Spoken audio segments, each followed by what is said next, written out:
Troisième vidéo du challenge sur 300 vidéos, on continue. Hier, on a vu les trois premières étapes vers la victoire, ce thème principal qui va orienter nos vidéos.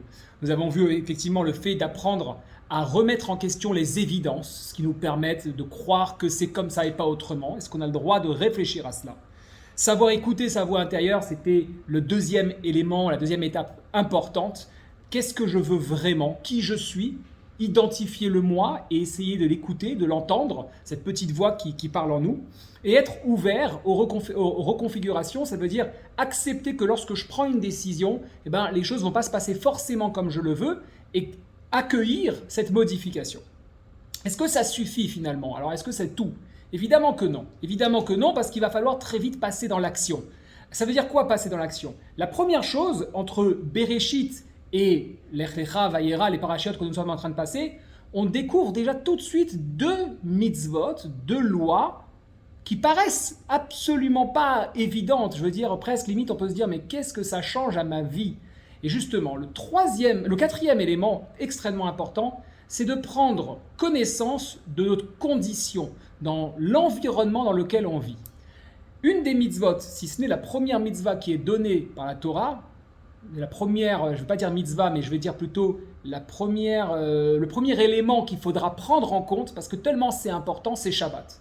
Et pourquoi je parle d'éléments à prendre en compte? Parce qu'effectivement, Shabbat, on peut se dire, mais qu'est-ce que c'est ennuyeux, qu'est-ce que je m'en fous? Moi, je prends ma voiture, je vais à la plage, je vais là-bas, je vais ci, je vais ça. Ça change rien à ma vie, quoi. Hein. Et la preuve, c'est que je le fais, que ça se passe très bien. C'est pas faux pour autant.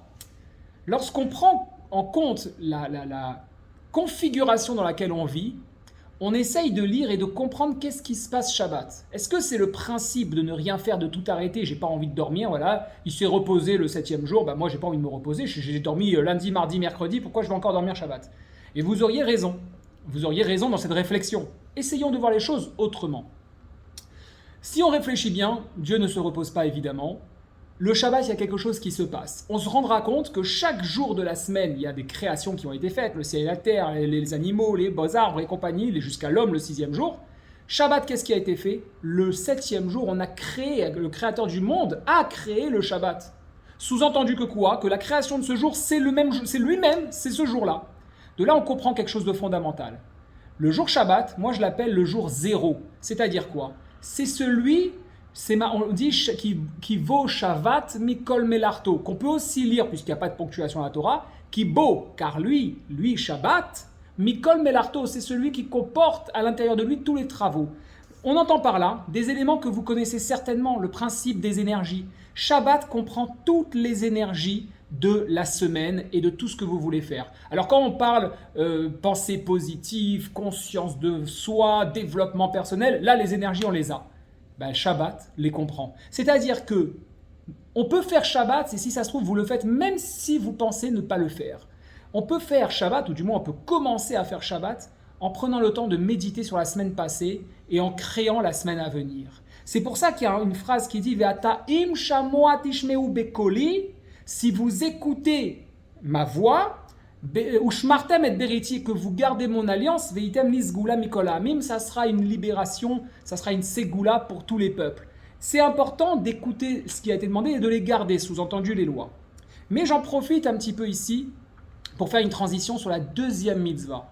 De cette phrase-là, on comprend la mitzvah de Mila, ce que Avraham va faire dans les parachutes que nous sommes en train de lire actuellement, Lech Lecha et Vayera. Il va passer par l'étape de Mila. Pourquoi c'est si important?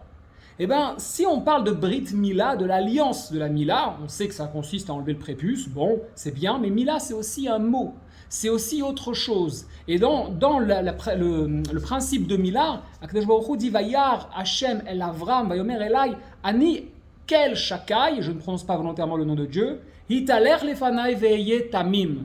Voilà que Dieu vit.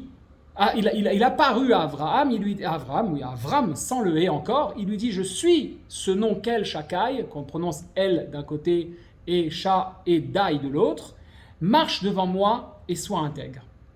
C'est extrêmement intéressant parce qu'en ce deux psukim, on découvre le mot « Mila ». Le mot « Mila », donc c'est justement ce qui veut dire un mot, on le trouve à travers les derniers mots, les dernières lettres, je veux dire, de Veitem Li, Segula, Li c'est un Yud, Segula He, Mikol Lamed, Amim, Amem. Quand on les inverse, ça fait la Mila. Mais alors, quel est le principe de la Mila? En réalité, Dieu nous donne ici, le Créateur du monde nous donne ici une force incommensurable sur la capacité de rencontrer la victoire. Fais attention à tes mots. De la même manière, entends les mots que j'ai dit et garde-les bien, mais aussi entends les mots que toi tu dis et garde-les bien. Les mots que le Créateur a dit, c'est évidemment Har Sinaï, c'est le don de la Torah, et ça a commencé par des mots. Et nos mots à nous, et non pas M-A-U-X, hein, M-O-T-S, petit clin d'œil à un ami à moi, c'est effectivement ceux qui sont dits et qui pourraient nous rabaisser, qui pourraient nous casser. Ça commence par une pensée très souvent, et ça finit par des paroles.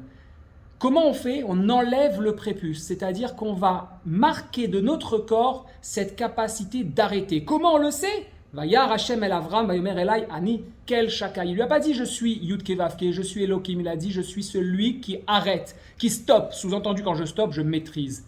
Maîtrise tes mots. Unis-toi avec moi pour que tu sois que dans un monde de construction, de fabrication. Il n'y a pas là la place à la faiblesse. Il faut être fort, savoir prendre une décision et écrire, construire son avenir. Avec les mots, le Créateur du monde a créé le monde, justement. Avec les mots, il nous a donné la Torah. Avec les mots, nous créons notre avenir. Lorsqu'on veut que les soldats reviennent à la maison, il faut le formuler. Il faut le dire, nous voulons, je veux au Créateur du monde que les soldats reviennent. Lorsque je me sens faible et que je me dis que je ne suis pas valable, je suis trop faible, je n'y arriverai pas, je crée une réalité que je peux arrêter. Lorsque je fais quelque chose de bien, il faut le dire. Savez-vous, à l'occasion, justement, c'est l'opportunité de dire que lorsqu'on fait un cadeau à quelqu'un, c'est une loi, c'est une halakha de la Torah, de lui dire ceci est un cadeau. L'importance des mots, parce que sinon ça reste dans la pensée et ça peut être déformé. Vous avez ce pouvoir-là, c'est comme ça qu'il faut démarrer. Shabbat Shalom et à dimanche.